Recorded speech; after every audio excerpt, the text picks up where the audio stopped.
I want to talk about Alexander the Great because he's an interesting character in history, but also the Bible has something to say about him.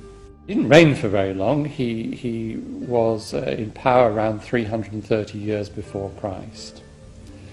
He only reigned for 13 years, yet in that time he managed to conquer a whole area right across from Macedonia and Greece, where he began, across to the borders of India.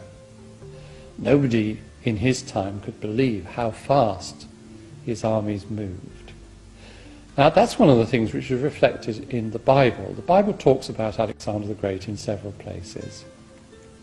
First of all, if we think about the prophet Daniel. The prophet Daniel was a Jewish prophet who lived in Babylon about 580 years before Christ. Now the first thing you'll notice is that's 250 years before the time of Alexander the Great.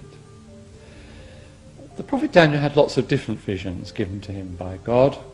He had a vision, and he saw in this vision two animals. The first one was a ram, and as it watched, it expanded its territory, and nobody could stop it. Until the vision went on, there came from the west a he-goat, but also coming extraordinarily fast.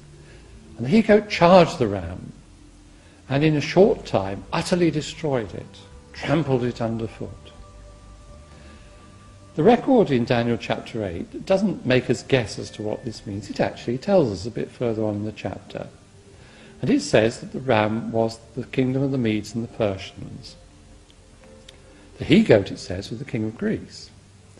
Now what's so remarkable about this, remember 250 years before the time of Alexander the Great, is exactly fulfilled by Alexander the Great, coming from the west, from Greece, coming with extraordinary speed and to destroy their armies and their navy, and to take over their territory. So this exactly fulfills what Daniel had said.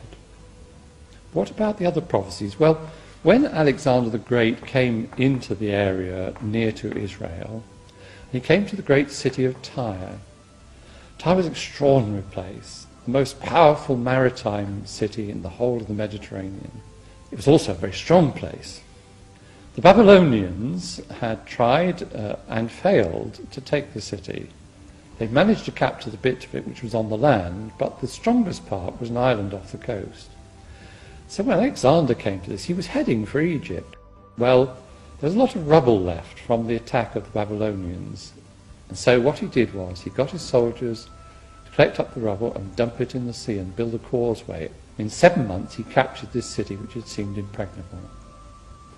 The remarkable thing is that if we go to the prophecy of Ezekiel, he had foretold this, having been shown this by God, in exact detail.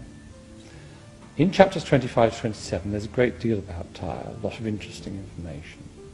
But the crucial bit is in chapter 26. It talks first of all about the attack by the Babylonians, and then partway through it starts to talk about the Greeks. It talks about them taking the spoil of the city and the rubbish from the previous attack and dumping it in the sea, exactly as happened in Alexander's day.